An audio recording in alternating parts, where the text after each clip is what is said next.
Assalamualaikum warahmatullahi wabarakatuh. Yang terhormat Ibu Siti Khairunisa selaku dosen pengampu mata kuliah pembelajaran akidah akhlak, serta teman-teman PAI 5C yang insya Allah berbahagia. Pada kesempatan kali ini, kami dari kelompok 13 akan mempresentasikan mengenai pembelajaran akidah akhlak di jenjang Madrasah Sanawiyah ke-1.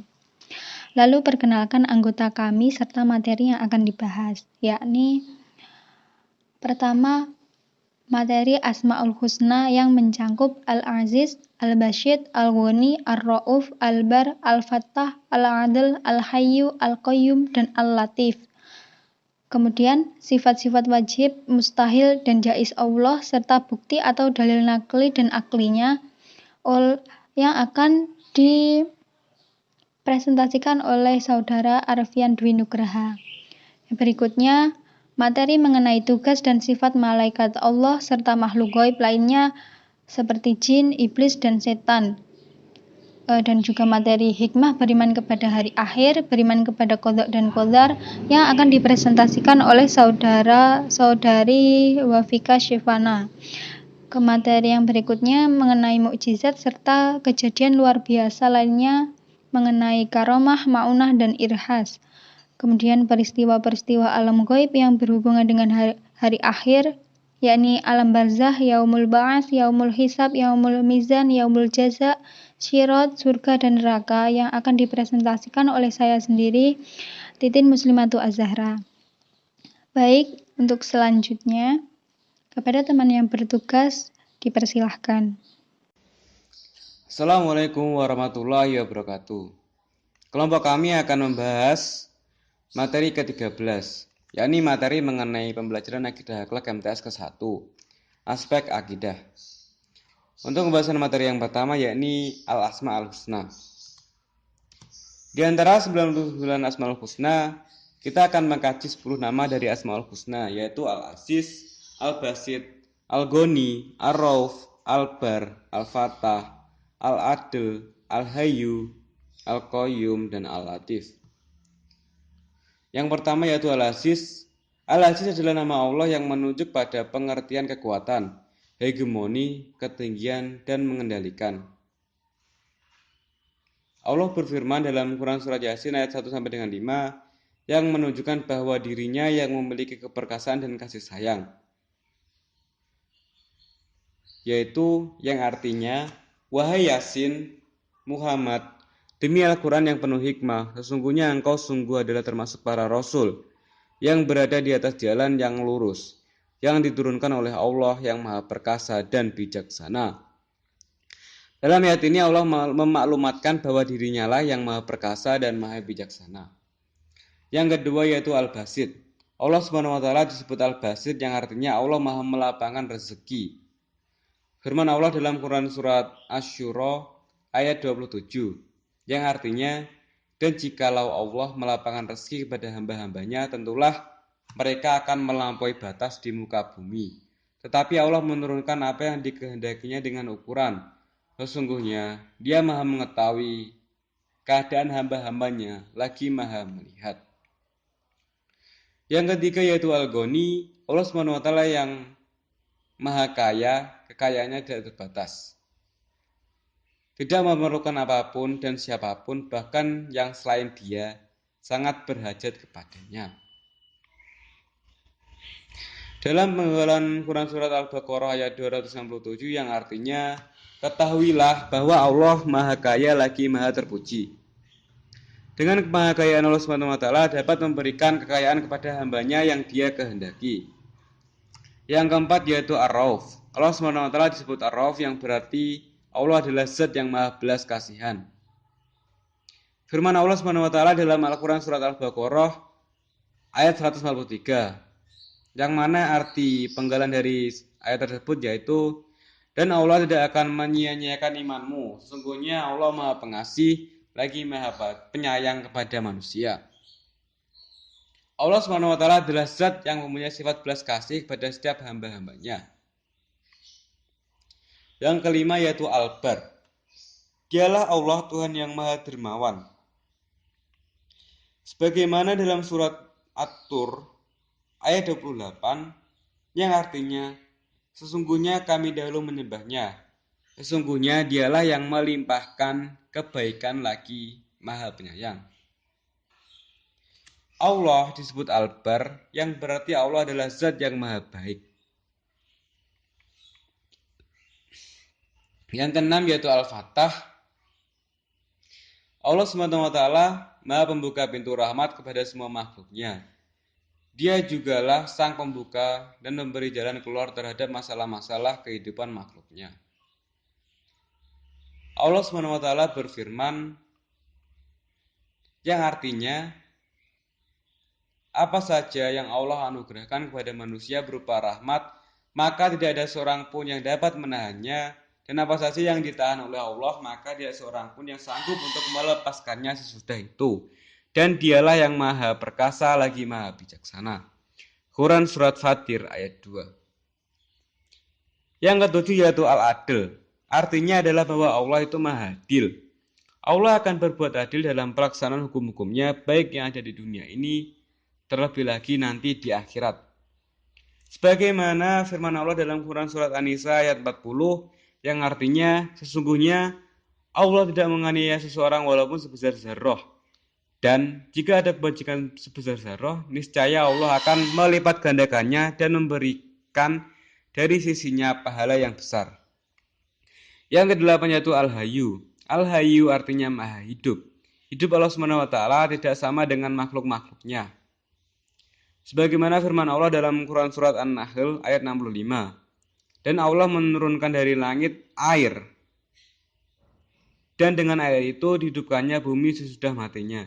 Sesungguhnya pada yang demikian itu benar-benar terdapat tanda-tanda kebesaran Tuhan bagi orang-orang yang mendengarkan. Yang ke-9 yaitu Al-Qayyum. Al-Qayyum adalah salah satu dari Asmaul Husna. Al-Qayyum artinya maha cermat. Allah berfirman dalam ayat Kursi Quran Surat Al-Baqarah ayat 255 yang artinya Allah tidak ada Tuhan selain Dia yang maha hidup dan maha mengurusi. Dia tak tersentuh oleh rasa kantuk dan tidur. Yang ke-10 yaitu Al-Latif. Secara istilah Allah memiliki cinta kasih yang sangat halus pada pemberian rezeki dan nikmat pada hambanya atau dalam melaksanakan hukum-hukum dan keadilan. Allah berfirman dalam Quran Surat Asy-Syura ayat 19 yang artinya Allah maha lembut terhadap hamba-hambanya. Dia memberi rezeki pada yang dikehendakinya dan dialah yang maha kuat lagi maha perkasa. Cinta kasih yang lembut dari Allah Al-Latif terhadap alam semesta terlihat jelas dengan adanya ekosistem pada benda dan unsur alami yang ada. Untuk selanjutnya yaitu sifat wajib dan jaiz bagi Allah SWT. Sifat-sifat wajib Allah SWT berjumlah 20, terbagi dalam 4 bagian, yakni sifat nafsiyah, yaitu sifat wajib bagi Allah yang adanya tidak disebabkan oleh sesuatu sebab apapun. Yang termasuk dalam sifat ini adalah sifat wujud. Yang kedua yaitu sifat salbiyah, yaitu sifat yang menafikan semua sifat yang tidak layak bagi Allah. Yang termasuk dalam sifat ini adalah sifat-sifat qidam, baqa, mukhalafatul hawadis, qiyamu binafsi, dan wahdaniyah. Yang ketiga yaitu sifat ma'ani, yaitu sifat yang ada pada zat Allah yang maujud. Yang termasuk dalam sifat ini adalah sifat-sifat kodrat, irodat, ilmu, hayat, sama, basor, dan kalam.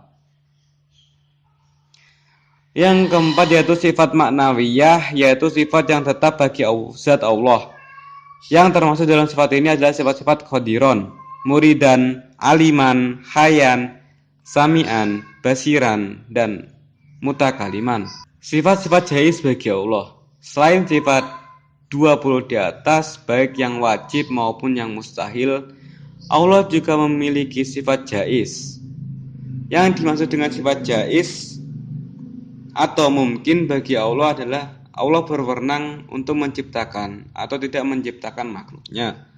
Allah juga berwenang melakukan sesuatu atau meninggalkannya. Sifat jaiz Allah ini menunjukkan kebebasan Allah dalam memilih atau menentukan af'al, perbuatannya. Inti dari jaiz bagi Allah SWT adalah bahwa Allah akan bertindak sesuai dengan keinginannya seperti yang dikatakan Al-Quran. Dalam Quran Surat Al-Qasas ayat 68 yang artinya dan Tuhanmu menjadikan dan memilih apa yang Dia kehendaki. Yang selanjutnya yaitu tugas dan sifat-sifat malaikat Allah dan makhluk gaib lainnya. Nama dan tugas-tugas malaikat. Yang pertama yaitu malaikat Jibril, bertugas menyampaikan wahyu. Yang selanjutnya malaikat Mikail, yang mana bertugas membagi rezeki kepada seluruh makhluk. Lalu malaikat Israfil, bertugas meniup sangkakala. Malaikat Israel atau malaikat maut, bertugas menyabut nyawa. Yang selanjutnya malaikat Mungkar dan Nakir, bertugas memeriksa amal manusia di alam barzah. Lalu malaikat Raqib dan Atid, bertugas mencatat amal baik dan amal buruk manusia. Yang selanjutnya malaikat Malik, bertugas menjaga dan mengendalikan api neraka. Lalu yang terakhir malaikat Ridwan, yang mana bertugas menjaga pintu surga. Sifat-sifat malaikat. 1. Selalu bertasbih siang dan malam, tidak pernah berhenti. Yang kedua, suci dari sifat-sifat manusia dan jin. Yang ketiga, selalu takut dan taat kepada Allah. Yang keempat, tidak pernah maksiat dan selalu mengamalkan apa saja yang diperintahkannya. Yang kelima, mempunyai sifat malu. Lalu yang keenam, bisa terganggu dengan bau tidak sedap seperti anjing dan patung. Lalu tidak makan dan tidak minum. Dan selanjutnya memiliki kekuatan luar biasa dan kecepatan cahaya. Yang selanjutnya jin, iblis, dan setan. Kata jin berasal dari bahasa Arab, artinya menutupi atau merahasiakan. Yang dimaksud adalah bahwa jin tertutup dari panca indera. Jin ini dibedakan menjadi dua, yaitu jin kafir, yaitu jin yang membangkang terhadap perintah Allah. Lalu jin muslim, yaitu jin yang mengakui tentang keesaan Allah. Adapun kata iblis berasal dari bahasa Arab, yaitu iblis, artinya putus asa dari rahmat atau kasih sayang Allah. Sedangkan kata syaitan berasal dari bahasa Arab, yaitu syaitona, yang artinya jauh. Sifat-sifat jin. Yang pertama, tidak bisa dilihat oleh indera manusia. Yang kedua, diciptakan dari api. Yang ketiga, ada yang mengakui keesaan Allah, dan ada pula yang membangkang perintah Allah. Perilaku-perilaku jin. Jin juga diperintahkan oleh Allah untuk menerima syariat Islam sebagaimana yang diperintahkan kepada manusia. Menurut sebagian ulama, rupa, tabiat, kelakuan, dan perangai jin mirip manusia. Lalu sifat iblis dan setan. Iblis dan setan tidak dapat dilihat oleh indera manusia. Yang kedua, diciptakan dari api yang sangat panas. Yang ketiga, angkuh dan sombong, selalu membangkang. Yang keempat, tidak mati sebelum datangnya hari kiamat. Perilaku iblis dan setan, yaitu mengingkari perintah Allah dan tidak mau menghormati Adam, tetapi juga berusaha menggoda Nabi Adam dan Hawa memakan buah terlarang. Lalu yang selanjutnya yaitu hikmah beriman kepada hari akhir. Beriman kepada qada dan qadar. Hikmah beriman kepada hari akhir. Yang pertama yaitu mendorong setiap muslim untuk memperbanyak amal ibadah dan amal kebaikan dalam kehidupan sehari-hari. Yang kedua yaitu mendorong untuk gemar membelanjakan hartanya di jalan Allah Subhanahu wa taala. Yang ketiga mendorong untuk menghindari perbuatan buruk seperti kebiasaan mengambil sesuatu yang bukan hak miliknya. Yang keempat yaitu memiliki jiwa pemberani, teguh tidak penakut, terutama berjuang untuk melaksanakan dan menjunjung tinggi ajaran agama Islam. Yang kelima yaitu dalam hidupnya di dunia tidak akan tenggelam dalam arus bermegah-megahan. Yang selanjutnya yaitu menenteramkan batin, terutama bagi orang yang mendapatkan perlakuan yang tidak adil atau tindakan yang sewenang-wenang. Yang selanjutnya yaitu beriman kepada qada dan qadar. Menurut bahasa, qada berasal dari kata qada yaqdi yang berarti memutuskan suatu perkara dengan ucapan atau perbuatan. Secara istilah, qada berarti ketetapan, ketentuan atau keputusan Allah tentang suatu perkara sejak zaman azali atau sebelum adanya alam ini yang belum diketahui dan belum diterima oleh makhluknya. Sedangkan menurut bahasa, kata qadar berasal dari lafaz qadara yaqdiru yang berarti kuasa mengerjakan sesuatu. Secara istilah, qadar berarti pembatasan Allah tentang sesuatu. Dengan kata lain, qadar berarti ukuran atau aturan yang diciptakan oleh Allah untuk perkara tersebut, atau bisa juga berarti ketentuan atau ketetapan yang telah ditentukan oleh Allah atas makhluknya dan telah diterima serta telah berlaku bagi makhluknya. Setiap muslim laki-laki maupun perempuan wajib beriman kepada qada dan qadar Allah. Hubungan antara qada dan qadar yaitu keduanya mempunyai hubungan yang sangat erat. Jika qada adalah rencana dan ketetapan Allah sejak zaman azali, maka qadar adalah bentuk nyata perwujudan dari rencana dan ketetapan Allah. Macam-macam takdir dibagi menjadi dua, yaitu takdir mubram dan takdir mu'alaq. Takdir mubram adalah ketentuan Allah subhanahu wa ta'ala yang pasti berlaku pada manusia dan tidak dapat dirubah. Sedangkan takdir mu'alaq adalah ketentuan Allah subhanahu wa ta'ala yang dapat dirubah dengan doa dan ikhtiar manusia. Adapun ciri-ciri orang yang beriman kepada qada dan qadar. Yang pertama yaitu senantiasa ikhtiar atau berusaha dalam mencapai keberhasilan. Lalu senantiasa tawakal kepada Allah, ridho dan ikhlas terhadap segala keputusan Allah, dan tabah hati serta sabar dalam menghadapi musibah. Perilaku-perilaku yang mencerminkan keimanan kepada qada dan qadar. Keimanan kita terhadap qada dan qadar Allah haruslah dapat dibuktikan dalam kehidupan sehari-hari. Iman kepada qada dan qadar bukan hanya diucapkan dan dihayati, namun lebih dari itu juga harus diimplementasikan dalam kehidupan sehari-hari. Berikut ini beberapa bentuk bukti keimanan kita terhadap qada dan qadar Allah, yakni diantaranya berjiwa qanaah, lalu berani menghadapi persoalan hidup karena yakin semua yang dialami adalah ujian dari Allah, lalu senantiasa berprasangka baik kepada Allah ketika menghadapi kesulitan hidup dan lain-lain. Lalu yang selanjutnya yaitu manfaat iman kepada qada dan qadar. 1. Sabar dalam menghadapi cobaan dari Allah dan tawakal. Yang kedua, pandai bersyukur dan tidak mudah sombong. Yang terakhir yaitu yakin kepada segala sesuatu yang terjadi adalah kehendak Allah. Maka orang yang percaya qada dan qadar Allah akan menerima dengan kelapangan hati atas segala yang menimpa dirinya. Baik, selanjutnya akan saya sambung mengenai materi mukjizat serta kejadian luar biasa lainnya mengenai karomah, ma'unah, dan irhas. Pertama, mukjizat. Mukjizat secara bahasa merupakan derivasi dari kata ajaza yang bermakna melemahkan atau menjadikan tidak mampu. Sebagaimana dijelaskan dalam lisan al-Arab, al-haramu naf yang bermakna lawan dari teguh atau kuat. Adapun secara istilah dalam buku ensiklopedia dijelaskan bahwa mukjizat adalah menjadikan sesuatu tidak mampu atau sesuatu yang luar biasa yang tidak bisa dibuat hal serupa dengannya. Itu secara bahasa. Lalu secara istilah adalah sesuatu yang luar biasa yang muncul pada seorang nabi mendapatkan tantangan dan si penantang tidak mampu untuk melawannya. Lalu berikutnya mengenai pembagian mukjizat.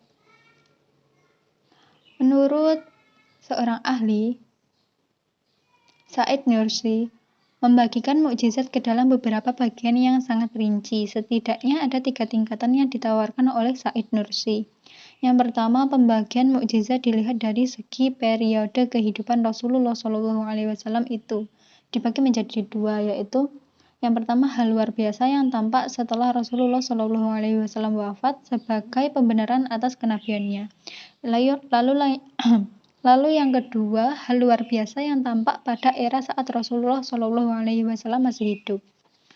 Kemudian tingkatan berikutnya, yang kedua, hal luar biasa yang terjadi saat Rasulullah SAW masih hidup juga dibagi menjadi 2. Yang A, sesuatu yang tampak pada kepribadian, perjalanan hidup, bentuk atau gambar, dan kesempurnaan akhlaknya. B, sesuatu yang terjadi di luar dirinya, di alam semesta raya ini. Lalu yang ketiga, sesuatu hal yang luar biasa yang terjadi di luar dirinya, yaitu alam semesta, dibagi menjadi dua bagian juga. Yang A, mukjizat yang tampak di sela-sela perjalanan dakwah Rasulullah SAW untuk mematahkan kerasnya hati orang-orang kafir dan menguatkan iman orang mukmin, seperti peristiwa terbelahnya bulan, munculnya air di antara jemari Rasulullah SAW, membuat kenyang orang banyak dengan makanan yang sedikit, lalu berbicara dengan hewan, tumbuhan, dan batu, dan masih banyak lagi mukjizat yang lainnya.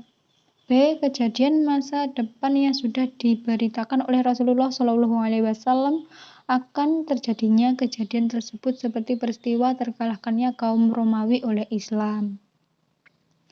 Lalu berikutnya syarat-syarat mukjizat. Adapun syarat-syarat mukjizat yang harus dipenuhi yakni pertama, mukjizat itu diberikan oleh Allah karena reward atau injas dari Allah Subhanahu wa taala. Yang kedua, sesuatu itu harus membongkar kemampuan adat atau kebiasaan. Ketiga, syarat yang paling penting adalah bahwa mukjizat itu tidak bisa didatangkan oleh penantangnya. Artinya si penantang tersebut tidak bisa membuat hal yang merupakan mukjizat tersebut, karena itulah hakikat ijaz atau melemahkan. Yang keempat, kemudian mukjizat tersebut dimunculkan oleh orang yang mengaku sebagai nabi. Yang kelima, dalam memunculkan mukjizat tersebut harus sesuai dengan yang diminta atau yang dituntut. Misalkan seorang nabi berkata, "Mukjizatku adalah menghidupkan orang mati." Kemudian yang keluar adalah mukjizat selain itu, maka hal ini tidak bisa menunjukkan kebenarannya. Yang keenam, sesuatu yang luar biasa itu tidak boleh menunjukkan kebohongan mukjizat itu sendiri. Misalnya, membuat seekor kadal bisa berbicara, namun si kadal tersebut mengatakan bahwa dia nabi berbohong.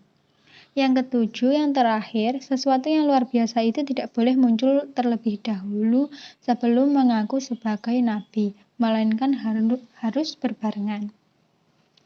Berikutnya adalah mengenai karomah. Karomah secara bahasa adalah kemuliaan, namun secara istilah Imam Quraisy menjelaskan karomah sebagai penampakan merupakan tanda-tanda kebenaran sikap dan kelakuan seseorang. Barang siapa yang tidak benar sikap dan kelakuannya, maka tidak dapat menunjukkan kekaromahannya. Dan Allah yang Maha Qadir memberitahu kepada kita agar membedakan orang yang benar dan mana yang batil. Lalu pengertian mengenai ma'unah. Dalam Kamus Lisanul Arab, kata ma'unah berasal dari kata awana, masdarnya adalah al-aun dan mu'awanah dan juga ma'unah. Kata-kata tersebut suka dikiaskan dengan arti pertolongan, bantuan, dan juga bantuan. Itu jika kita kaji secara bahasa saja. Lalu, dalam pandangan Islam, ma'unah adalah pertolongan dari Allah yang dapat kita minta dengan cara yang telah ditentukan Allah dalam Al-Quran dan juga petunjuk Nabi, sebagaimana Allah menyatakan dalam Al-Quran, "Hanya Engkaulah yang kami sembah dan hanya Engkaulah kami mohon pertolongan." Quran Surat Al-Fatihah ayat ke-5. Lalu ma'unah berarti adalah pertolongan. Ma'unah adalah pertolongan yang diberikan oleh Allah Subhanahu wa taala kepada orang mukmin untuk mengatasi kesulitan yang menurut akal sehat melebihi kemampuannya. Ma'unah terjadi pada orang yang biasa berkat pertolongan Allah. Misalnya orang yang terjebak dalam kobaran api yang sangat hebat, namun berkat ma'unah atau pertolongan Allah ia selamat. Lalu materi berikutnya yaitu mengenai irhas. Irhas adalah kejadian luar biasa atau hal-hal yang istimewa pada diri calon nabi atau rasul ketika masih kecil. Contohnya, Nabi Muhammad SAW selalu dinaungi awan sehingga tidak pernah kepanasan saat melakukan perjalanan dagang ke negeri Syam, seperti peristiwa yang terjadi pada diri Nabi Isa ketika beliau masih bayi dalam buayan ibunya, Maryam. Pada saat masih bayi, Nabi Isa dapat berbicara kepada orang-orang yang melecehkan ibunya. Lalu, adapun perbedaan dan persamaan mengenai mukjizat, karomah, ma'unah, dan irhas. Perbedaannya yaitu mukjizat diberikan kepada para nabi dan rasul, karomah dianugerahkan kepada wali, maunah diberikan kepada orang mukmin, lalu irhas dianugerahkan kepada calon nabi atau Rasulullah sebelum diangkat menjadi nabi dan rasul. Kemudian persamaan antara mukjizat, karomah, maunah, dan irhas adalah sama-sama datangnya dari Allah Subhanahu wa Ta'ala. Orang yang diberikan mukjizat atau karomah, maunah, dan irhas pantas diteladani hidupnya, karena mukjizat, karomah, maunah, dan irhas hanya diberikan kepada hamba-hamba Allah yang bertakwa dan beramal saleh. Berikutnya materi mengenai peristiwa-peristiwa alam ghaib yang berhubungan dengan hari akhir. Alam barzakh merupakan awal kehidupan kedua setelah manusia mengalami kematian dan dunia mengalami kehancuran. Kehidupan di alam barzakh akan dirasakan oleh manusia saat berada di alam kubur. Dalam alam barzakh atau alam kubur, terdapat berbagai macam cobaan antara lain sebagai berikut, yakni mengenai pertanyaan kubur dan juga siksa kubur. Periode pertama dari yaumul akhir adalah yaumul ba'ats, yakni hari bangkitnya manusia dari alam kubur. Al-Quran menjelaskan bahwa pada hari kiamat, manusia terlempar ke sana kemari bagai anak-anak yang bertebaran. Mereka kebingungan terhadap apa yang terjadi, tetapi tidak tahu apa yang harus diperbuat. Pada hari itu, manusia sibuk dengan urusannya sendiri, sampai lupa mengenai keluarga, sanak dan saudara. Setelah bangkit dari alam kubur, kemudian manusia menuju ke mahsyar, yaitu tempat berkumpul manusia pada hari kiamat. Manusia berkumpul di mahsyar untuk menjalani hisab dan mizan, yakni perhitungan dan pertimbangan amal. Di padang mahsyar, manusia akan mengalami pemeriksaan atau hisab sangat ketat untuk menegakkan keadilan sebagai balasan atas perbuatan yang telah dilakukan. Perhitungan amal manusia dilakukan oleh Allah Subhanahu wa Ta'ala langsung dalam waktu setengah hari. Namun demikian, waktu setengah hari tersebut ada yang dirasakan bagaikan setahun, 10 tahun, seabad. Tergantung amal perbuatan yang dilakukan di dunia. Kemudian yaumul mizan berarti hari pertimbangan. Mizan berarti timbangan atau neraca amal.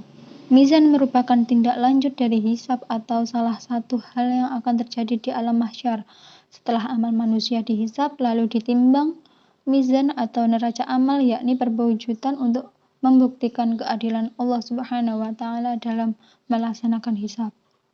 Kemudian ada yaumul jaza, yakni adalah hari pembalasan atas segala perbuatan manusia selama hidup. Orang yang beriman akan melewati jembatan sirat setelah amal kebaikan dan keburukannya dihisab dan ditimbang. Lalu ada sirat. Secara etimologi sirat itu berarti jalan lurus yang terang. Adapun menurut istilah, sirat adalah jembatan yang terbentang di atas neraka jahanam yang akan dilewati oleh umat manusia ketika menuju surga. Umat muslim akan melintasi sirat di atas jahanam setelah melewati masa mahsyar dengan kecepatan sesuai dengan kadar keimanan mereka. Yang berikutnya adalah mengenai surga. Surga adalah sebutan bagi tempat yang penuh nikmat pada hari akhir kelak. Surga disediakan untuk manusia yang bertakwa semasa hidupnya di dunia. Dengan demikian, surga adalah tempat manusia menerima balasan amal baiknya selama hidup di dunia. Dan yang terakhir ada neraka. Neraka adalah sebutan suatu tempat yang penuh dengan penderitaan dan siksa di akhirat kelak. Dengan demikian, neraka merupakan balasan buruk bagi orang yang durhaka semasa hidupnya di dunia, yakni mengingkari hukum-hukum Allah Subhanahu wa Ta'ala. Baik, demikian pemaparan materi dari kelompok kami, kelompok 13. Adapun kurang lebihnya kami mohon maaf. Saya akhiri. Wassalamualaikum warahmatullahi wabarakatuh.